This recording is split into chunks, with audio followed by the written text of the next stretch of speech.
Inilah desa kami, Desa Tapung Lestari, Kecamatan Tapung Hilir, Kabupaten Kampar, Provinsi Riau. Desa Tapung Lestari mulai terbentuk pada tahun 1994 melalui program pemerintah transmigrasi sosial dari daerah Jawa, yang pada saat itu berjumlah 500 kakak dan dipimpin oleh Kepala Unit Perseroan Transmigrasi atau KUPT dari Departemen Sosial bernama Erika Harahap. Letak geografis Desa Tapung Lestari terletak di antara sebelah utara Desa Tapung Makmur, sebelah selatan Desa Koto Aman, sebelah barat PT Rama Bakti, dan sebelah timur Desa Tanah Tinggi. Yang mana penduduk Desa Tapung Lestari awalnya berasal dari transmigrasi beberapa wilayah di daerah Pulau Jawa, seperti Sumedang, Yogyakarta, Jawa Tengah, Pandeglang, Jawa Timur, dan Transat.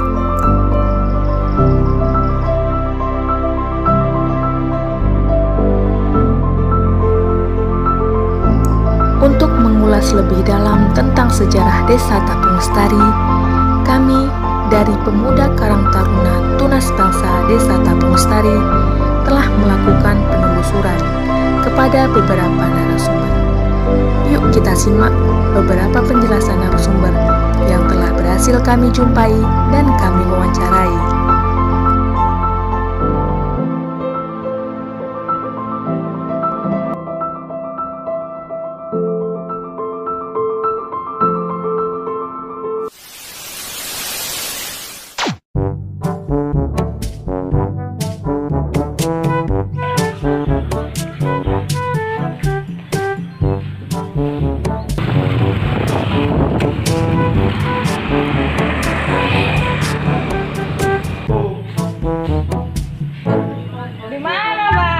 Di rumah nak. Loh, tapi kata rapat hari ini bahas masalah acara ulang tahun desa kita untuk tanggal 29. Masa abang lupa? Salah iya tuh. Iya mbak. Yaudah bang, siap-siap cepatlah ditunggu sama teman-teman di meluncur ya. Oke siap meluncur. Meluncur mbak. Ini kita ditunggu Mbak Ana di sekretariat. Oke.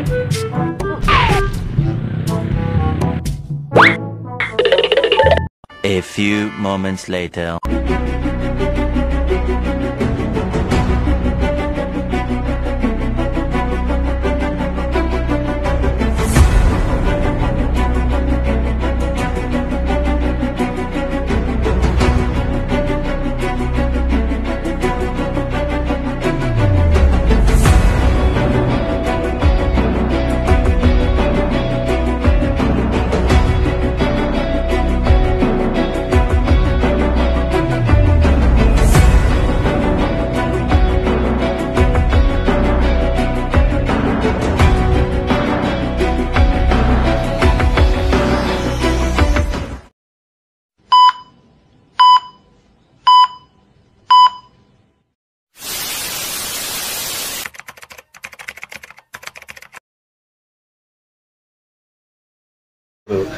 Dulu itu ya belum ada rumah sama sekali, yang ada tuh hanya kantor direksi KIT untuk proyek itu yang menyediakan material-material untuk pembangunan perumahan terang. Kemudian saya pun bangun di sini tak boleh pakai kayu yang menyamai rumah terang, karena kami bangunnya duluan, jadi kayunya kayu bulat supaya tidak seperti rumah terang. Terus ya pakai papan biasa, papan senso, bukan papan sobel, nggak boleh. Itulah, itu kantin saya dulu. Jadi seperti itu. Kondisi yang lainnya seperti Jalur 8 ini belum dibuka, masih hutan belantara. Dan di sana masih hamparan semak-semak lah, semak hutan. Kalau malam itu ya namanya di dekat hutan, ya binatang-binatang buas itu masih ada, ya, masih dipelihara. Seperti itu ya awalnya saya.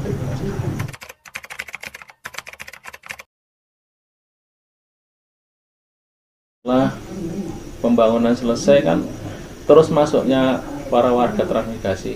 Yang masuk yang pertama itu kan dari Sumedang. Nah, jadi kami diminta oleh staf KUPT beserta stafnya untuk membantu kegiatan di perkantoran untuk membagikan jatah-jatah orang-orang yang baru datang, seperti sembako, beras, lauk pauk, minyak tanah, goreng, itu sebagai jatah dari Departemen Transmigrasi. Kami membantu staf-staf di sini untuk warga-warga transmigrasi yang baru datang. Yang pertama kali datang adalah warga Sumedang. Itu kegiatan kami yang pertama di sini. Di samping di rumah itu ya jualan, tetap jualan. Seperti itu.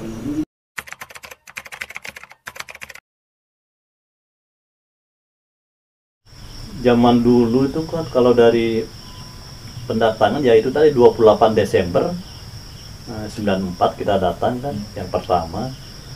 Setelah itu bergantian lah dengan yang lain, mungkin dengan rombongan-rombongan lain ya, kurang hafal juga sih, udah lupa. Jadi waktu KUPT itu udah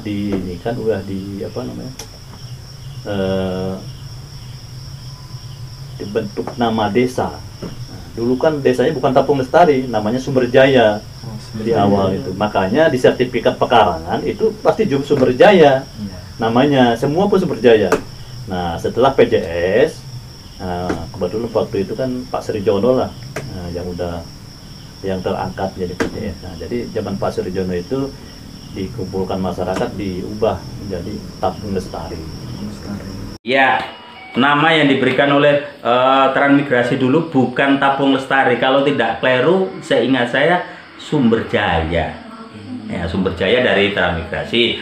Kemudian Sumberjaya itu nanti bisa ditanyakan ke kawan-kawan yang apa ya kan. Sumberjaya yang di sertifikat tanah itu. Kemudian karena ada pengalian dari Departemen Transmigrasi ke pemerintah daerah Pemda, maka diadakan musyawarah untuk memilih salah satu nama desa.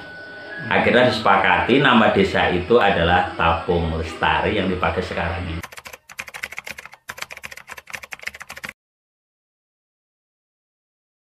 Motivasi atau yang mendorong orang untuk bertransmigrasi. Yang pertama, karena kalau kita hidup di Pulau Jawa mungkin kita tidak punya tanah yang seluas sekarang ini. Ini motivasi. Yang kedua, untuk merubah nasib. Ya, barangkali kalau kami masih tetap di Jawa, walaupun saya punya pendidikan mungkin tidak seperti ini. Yang ketiga adalah kesempatan. Karena pada waktu itu Presiden Soeharto itu punya program transmigrasi, yang program itu saya tengok sangat cantik, sangat bagus, dan program yang sampai saat ini memang bisa mengena kepada masyarakat, bisa diwariskan kepada anak cucu, ya program Pak Soeharto yaitu transmigrasi. Makanya dengan saya ikut bertransmigrasi, harapan saya bisa merubah nasib saya, dan sekarang ini memang benar-benar kenyataan. Mengentaskan kemiskinan, ya satu, dan yang keduanya mencari pengalaman apa sih artinya transmigrasi kan gitu. Tapi ya syukur alhamdulillah sudah sampai di, dulu itu namanya ini tebing tinggi ya.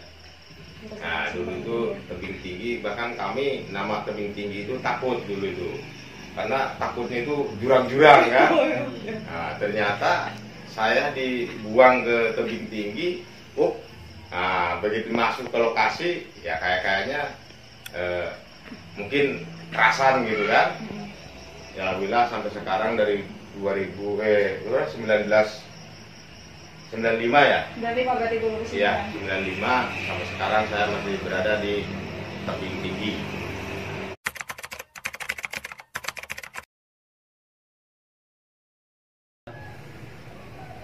Kebetulan memang di sini nih di SP8 ada transak 50 KK, tepatnya Desa Tapung Lestari kan. Tahun 95 diberangkatkan dari Bukit Barisan, Kodam 1 Bukit Barisan yang terdiri dari beberapa kodim. Jadi semuanya 50 KK, ada yang dari Sumatera Barat, ada yang dari Medan, Kota Medan, ada yang dari Binjai, ada yang dari Siantar, ada yang dari Labuan Batu, ada yang dari Kisaran. Jadi semua 50 KK, yaitu pensiunan TNI, dan satu orang yang masih aktif, yaitu Pak Zulkarnain. waktu itu pemberangkatan dari Kota Medan. Pemberangkatan dari Kota Medan yang ditujukan waktu itu adalah di Sungai Buatan SP11. Setelah sampai di Korem 013 Bima Sakti Korem Pekanbaru, kita tidak sampai di transito juga, kita nggak jadi ke SP ke Sungai Buatan, tapi kita dialihkan ke tanah tebing tinggi. Rupanya tebing tinggi tempatnya di Tapung Lestari SP8 UPT 5. Ya. Waktu itu pemberangkatan dari Kota Medan ke Pekanbaru ini menggunakan apa, Bang? Menggunakan bis. Bis ya. Yang disiapkan oleh Kodam 1 Bukit Barisan. Perjalanan berapa hari? Dari 1 hari 1 malam. Medang kami kan berangkat ke Bandung dulu tuh. Nah, ke Bandung pakai bus, menginap semalam di Bandung, berangkat lagi ke Tanjung Priuk, langsung ke Tanjung Priuk. Nah, pakai bus. Nah, dari Tanjung Priuk kita pakai kapal laut itu. Pokoknya di laut itu 3 hari 4 malam. Nah, sampai kita dari sana kan malam Sabtu, Jumat malam Sabtu berangkat. Kalau nggak salah sampai sini hari Selasa. Nah, jadi hari Selasa sampai ke Dumai, Pelabuhan Dumai, langsung tembak ke Pekanbaru, ke transito Pekanbaru. Nginap semalam. Nah, hari Rabunya dari sana berangkat pagi ke sini. Nah, jadi begitu sampai di sini di lokasi ya tepat tengah hari lah.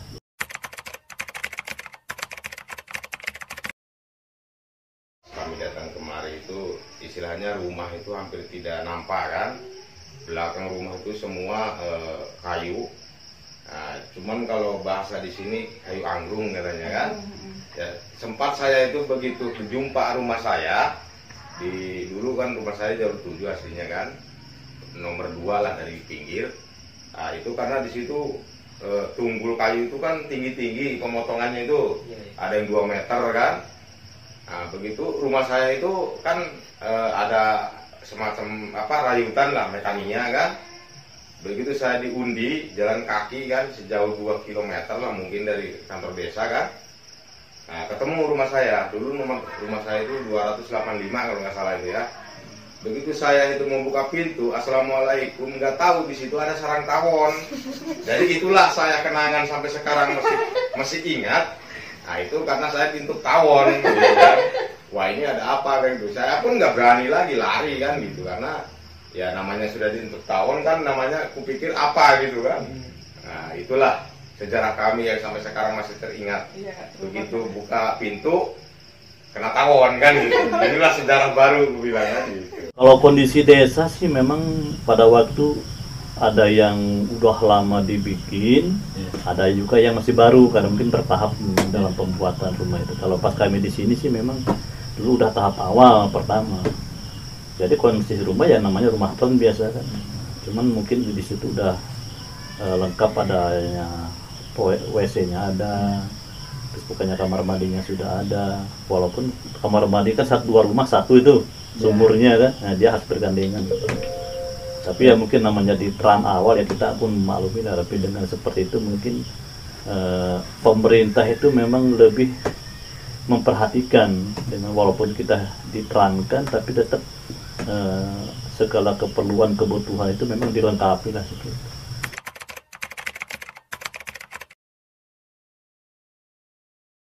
Pertama adalah bantuan dari Departemen Transmigrasi. Jadi kita dulu waktu kemarin pertama itu dapat beras, dapat lauk pauk. Lauk pauknya jangan seperti sekarang. Nah, zaman dulu itu pakai ikan asin yang gede-gede itu. Iya, itu kalau orang sekarang nggak mau makan. Tapi karena situasi dan kondisinya kayak gitu, bahkan minyak tanah, gula dan lain-lain dapat. Ya, dapat istilahnya jaduk. Nah, selain daripada itu juga dengan tanaman-tanaman kita tanam sendiri kan, ada kacang, ada sayur-sayuran, ya kan, ada padi gogo. Kalau dulu padi gogo bukan padi apa, ya itu. Pada tahun 1998, pengelola desa diserahkan kepada pemerintah daerah Provinsi Riau. Yang selanjutnya dilakukan pemilihan kepala desa yang pertama dan terpilih Bapak Sri Jono. Selanjutnya pada tahun 2005, Desa Tapung Lestari melakukan pemilihan pimpinan baru dan terpilihlah Bapak Tri Agus Haryanta. Dilanjutkan oleh Bapak Ponimin pada tahun 2011 dan Bapak Saipi Hidayat pada tahun 2017 sampai saat ini.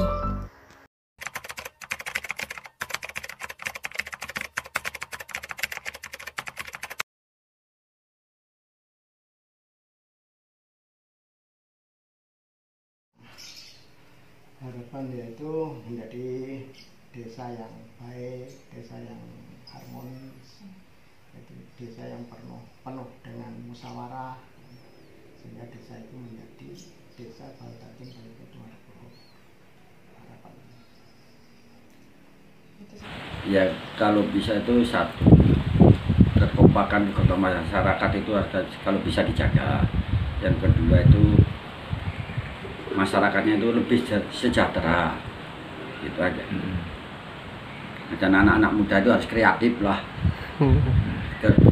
Tujuannya ke positif, janganlah jalannya narkoba, minuman keras itu kan tujuannya anak-anak itu. Ya, mungkin kalau kita bandingkan dengan beberapa tahun yang lalu, sekarang ini mengalami kemunduran malah. Kegotong royongan sudah tidak nampak lagi. Kebersamaan sudah tidak nampak lagi. Ya. Jadi harapan saya ke depannya, siapapun pemimpinnya, mereka harus bisa merangkul semua suku. Ya, baik itu orang Batak, orang Jawa, orang Minang, orang Melayu, ya, harus dirangkul. Artinya mereka harus pandai ngomong. Ya, mengesampingkan siapa yang jadi pemimpin. Jangan sampai memprioritaskan suku dia. Ya, kalau kita pengen maju, ya harus mau menerima. Ya, semua pemimpin yang ada di tempat kita ini, harapan saya ya harus mau menerima kritik dan saran. Hanya pemimpin yang menerima kritik dan saran lah yang membuat desanya maju. Kalau pemimpinnya tidak mau menerima kritik dan saran atau tidak mau tidak tahan kritik dan saran, desanya tetap akan statis.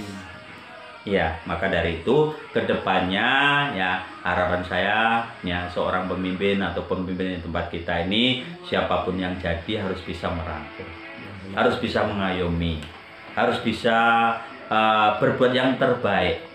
Ya, jangan anggap desa kita paling maju, jangan anggap desa kita paling hebat. Berkaca dari desa lain, belajar dari di kampung lain yang lebih maju, lebih hebat, ya kan? Semuanya di segala bidang kehidupan, di setiap lini. Ya, supaya apa? Supaya kita bisa sejajar dengan desa-desa lain. Ya, desa lain bisa kok, kita nggak bisa. Ya kan? Desa lain hebat kok, kita tidak hebat. Ya kan? Desa lain kompak kok, kita nggak bisa kompak, apa masalahnya? Ah, itulah yang menjadi tantangan kita ke depan nanti. Begitu.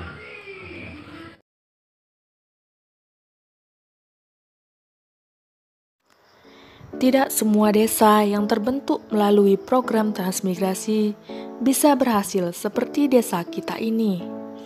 Semua ini berkat kerja keras masyarakat Desa Tapung Lestari sendiri, dengan menjunjung tinggi gotong royong pada setiap prosesnya. Namun, tak bisa dipungkiri, perkembangan zaman dan canggihnya teknologi lambat laun dapat mengikis kepedulian masyarakat, khususnya semangat bergotong royong.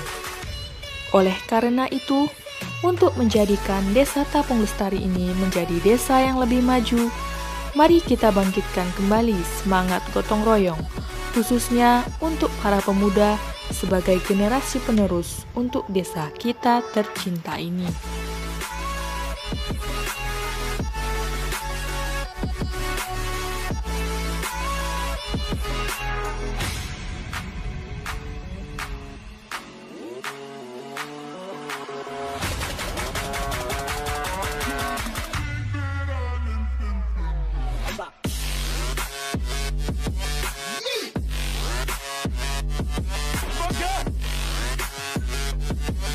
Yeah.